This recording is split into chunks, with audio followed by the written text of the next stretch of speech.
What's good, everybody? I'm Keandre, this is Hoop Intellect, and welcome back to the channel. So the draft lottery order was just announced on Tuesday, and I've been putting in work to get this mock draft out as soon as possible, and we got it done. It is a full mock, but we'll only talk through the first round of picks because it would simply be impossible to do all 58 in such a short amount of turnaround time. But be sure to leave a like if you're rocking with the content, it helps out the channel. Now let's go ahead and get into it. With the first pick in the 2022 NBA draft, the Orlando Magic select Paolo Banchero out of Duke. Now Chet Holmgren and even Jabari Smith are very good and viable options here for the different things they bring to the table, but I think Paolo's the best prospect in the draft, and his playmaking and shot creating element really intrigues me in Orlando. Love the idea of a Franz, Paolo, and Wendell front court. I think that could be one of the best in the league in a few years and an immediately great passing one. They have things to define at the guard spot that'll help the direction of this team, but I like where they're going, taking Paolo as the Magic's first #1 overall pick since Dwight Howard. The 5-4 ball screen got a switch. Spinning on.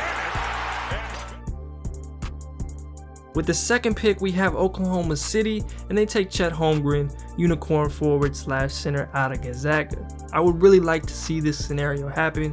You have two guards in Shea and Giddey there that'll handle those playmaking duties at a very high level, especially for a top 3 picking team. Chet's going to bring a much needed presence in terms of defense, especially on the backside, protecting the rim. I think he serves as a viable vertical spacing option, and you also have a lot of room for him to explore and expand his game as a creator and as a scorer. There is a good chance he goes to Orlando at #1, but if he's here, I think OKC takes him in a heartbeat. Thought about a 3, dribbles in on Duran, turnaround is pure. And with the third pick, the Houston Rockets take Jabari Smith Jr., sharpshooting forward out of Auburn. The most popular outcome will probably have Paolo in this spot, but Houston gets Jabari, one of the best shooters in this class, who is also a great defensive presence. I like how he fits in with this group, especially in terms of developmental reps. It's hard not to like what he does well, and I think Houston will be happy and have basically no pressure with this third pick, whoever is available. Does Auburn continue to shoot 60% from deep? Jabari Smith. At 4, the Sacramento Kings take Jaden Ivey, and he's the best player available to me. I don't love the fit here, and I'd imagine Sacramento gets some calls from Indiana and Detroit to trade this one, but I'm cool with working it out and having absolute speed demons around Sabonis being able to create a lot of issues for teams, specifically in transition and off dribble handoffs. If you're the Kings, you don't want another situation where you potentially pass up on a guy who has a realistic chance of being the best player in the draft because of perceived fit reasons. So right now, I think I just take Ivy and figure it out. With the 5th pick, the Detroit Pistons get a guy I really like there, and that's Shaedon Sharpe out of Canada and Kentucky. Now he's also the riskiest lottery prospect given he never even played at UK, but I like this developmental situation for him. He's a super athletic 2 guard, a wing who's got a knack for scoring the ball, and has the chance to make a great running mate for Cade Cunningham in time. Again, I wouldn't be surprised if they try to go get Ivy at 4, or maybe Sacramento throws a curveball and he falls here, but I'm willing to take the swing on Shaedon and be patient with him.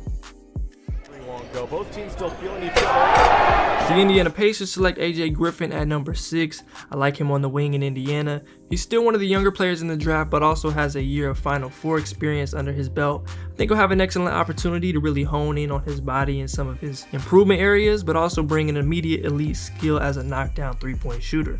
Really like his overall upside, especially next to a guy like Tyrese Halliburton, and I think he can be a real building block here for them. Really backs off in that lane. Over likes. At 7, the Portland Trailblazers select Keegan Murray. The Blazers get a guy who is surely going to contribute to winning, and there's a definite path to him even starting for them early on in the year.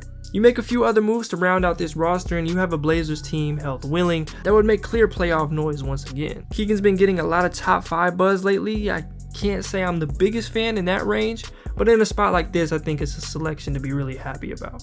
Got a hand on it. I don't know, it was a weird play. With the 8th pick, the New Orleans Pelicans take Benedict Mathurin, 6'7" wing out of Arizona. My first option for them, AJ Griffin, is gone, and I would explore some trade options here if I'm New Orleans, given their prime to take a massive leap next year and could make a legitimate upgrade somewhere with this pick. But I like what he brings to the table in that athletic 3-and-D mold with some upside as a playmaker. They have CJ Ingram and Zion to initiate and create a lot of offense. Then you add Mathurin to that Herb Jones and Trey Murphy complementary wing group, and I really think you have something going. At 9, the Spurs go with Jalen Duren, center out of Memphis. They have a ton of options here, and I really went back and forth about who to take, but I landed with Duren. He's one of the youngest but most physically developed players in the draft, has great defensive and vertical spacing upside, and I think this San Antonio situation will get the most out of his potential as a playmaker and shooter. With a very good player in Jakob Poeltl set to hit free agency in 2023, they definitely look to get something significant out of him if Duren was the pick. At 10, the Washington Wizards select Dyson Daniels out of Australia in the G League Ignite. I personally think the Wizards should have Daniels pretty high on their target list. He's a 6'7" guard who was already very productive at 18 in the G League. He can really defend, he's a good passer, and showed a lot of encouraging development as a shooter down the stretch. There are some concerns there with his ability to be more of a creator, but I'm confident in him making a big impact, especially next to guys like Beal and Porzingis. At 11, the New York Knicks select Johnny Davis, guard out of Wisconsin. And it really doesn't get more Tibbs than him. He's an absolute dog, one of the bigger competitors in the class, and brings a lot to the table defensively. And I think he's got some room to grow as a shooter and as a perimeter scorer, but he just feels like one of those guys who's going to figure it out. And I think he could even surprise some people with how early he earns minutes and becomes productive for this group. At 12, the Thunder have their second lottery selection and they pick Ousmane Dieng, 6'10" wing out of the NBL. Dieng feels like a perfect Presti pick and I really like his potential. He had a very rough start to his season but developed in the biggest ways, really showing off his playmaking, defense, and a raw scoring upside that has made him a contender in these parts of the draft. Once again, they have the development freedom to get weird, try things, and be patient, and I absolutely love that for OD. At 13, the Hornets take Mark Williams out of Duke. Now, I think this could be just a little high, but Williams fits an obvious need here, and given that they have the 15th pick too, I'm definitely cool with it. You go ahead and get the 7'2" lob threat and shot blocker with a great wingspan at a spot that they've needed to find someone for a very long time. Nice catch. Hey, good night. At 14, the Cleveland Cavaliers take Tari Eason, forward out of LSU. They have a ton of options and a lot of this move will be dictated by what they decide in the Colin Sexton and Karis LeVert contracts, but I like what Eason brings, especially defensively, and he'd only add to that versatility that guys like Mobley and Allen have. As long as he can continue developing as a shooter, it should be fairly seamless and he'd be an essential piece for what they are building. Quick lottery recap. I think there are tons of outcomes starting with whatever Sacramento does at number 4. Moving on, Charlotte's back up at 15 and they choose Baylor forward Jeremy Sochan. To me, Sochan is the best player available. He brings a lot of versatility defensively. A team like Charlotte doesn't really need a ton of these prospects in the first place just based on who they got last year and the timeline they've built themselves. But you can't go wrong with the 6'9" forward who can defend at a high level, handle and make some plays, and always found a way to make an impact even as the shot was a work in progress. Are you a doubles guy? You just gotta play one single card at a time. I can play. At 16, the Hawks select Ty Washington, guard out of Kentucky. Atlanta has been clamoring for a secondary ball handler next to Trae Young, and especially one that could fill that long term, and I think Ty has the potential to be that guy. I think we see him stretch his game out to the 3-point line. He has a great floater and mid-range game already. He's fairly well-rounded, makes few mistakes, and I think he could help them get back to where they want to go. The Houston Rockets are back on the clock at 17, and they get MarJon Beauchamp, a wing from the G League Ignite. MarJon is a perfect fit basically everywhere, and I love him in this Rockets situation. You have your primary options for the future, and MarJon can be a perfect complement with the way he impacts the game without the ball on offense and defends out on the wing.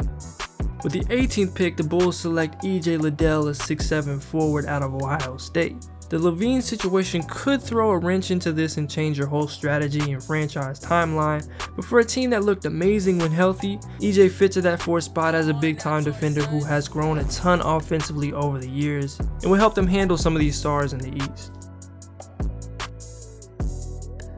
The Minnesota Timberwolves select Nikola Jovic with the 19th pick. He's a super talented offensive forward who measured in at 6'11". There are some real defensive concerns, but it'd be hard for a team like Minnesota to not at least consider him here. I really like the element he could bring with his shooting and playmaking upside. The divot. Jovic. With the 20th pick, the Spurs pick up Ohio State's Malachi Branham. Branham is a smooth two-guard or wing who does a great job of getting to his spots, making plays, hitting mid-ranges. There are a ton of directions they could go with this pick, but I like Branham here. Messages, and Brad Underwood is talking to his starters on the bench right now about that. The Denver Nuggets select Ochai Agbaji at 21. I like him as a high-level shooter and athlete who I think has some easy room to improve as a defender, and he really just complements Jokic in the best ways. I think we see him go anywhere from like 14 to the late 20s, but the Nuggets are a likely landing spot.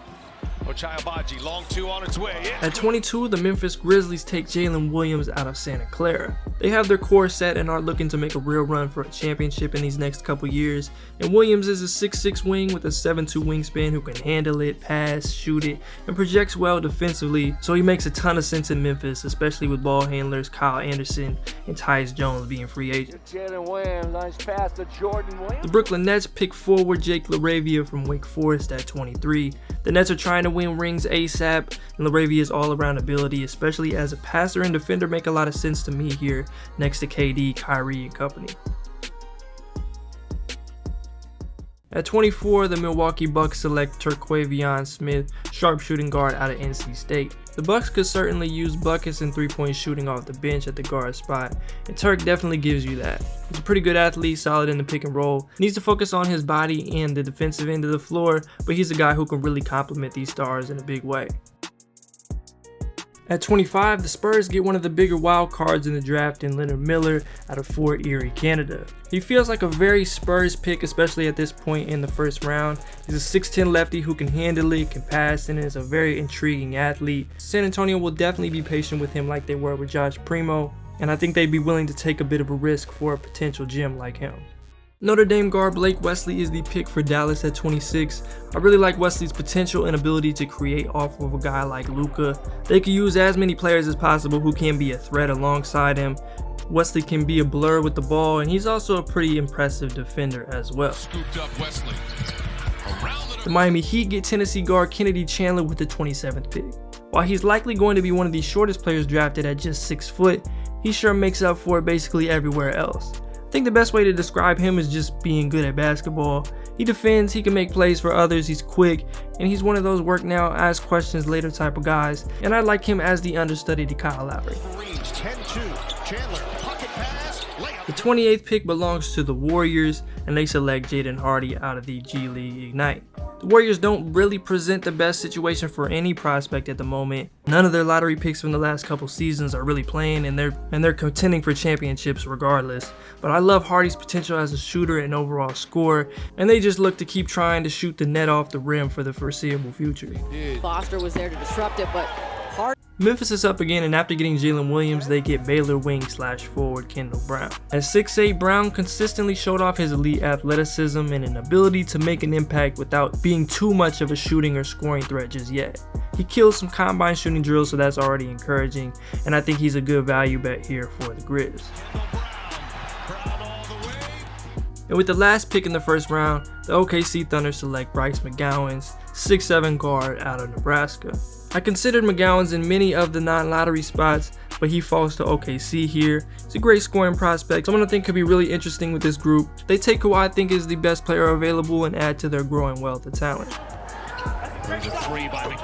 That was the end of the first round. Like I said before, I had to get this out quick so we won't talk through all 58 picks, but briefly going over some of these second round selections, there's a ton of value in that 30 to 40 range. Several players I really considered in a lot of spots in the first round. Guys like Ryan Rollins, Christian Koloko, Christian Brown, Dalen Terry, and others provide that value here. But really throughout this second round, there are a number of prospects that have a high chance of cracking a rotation in the future.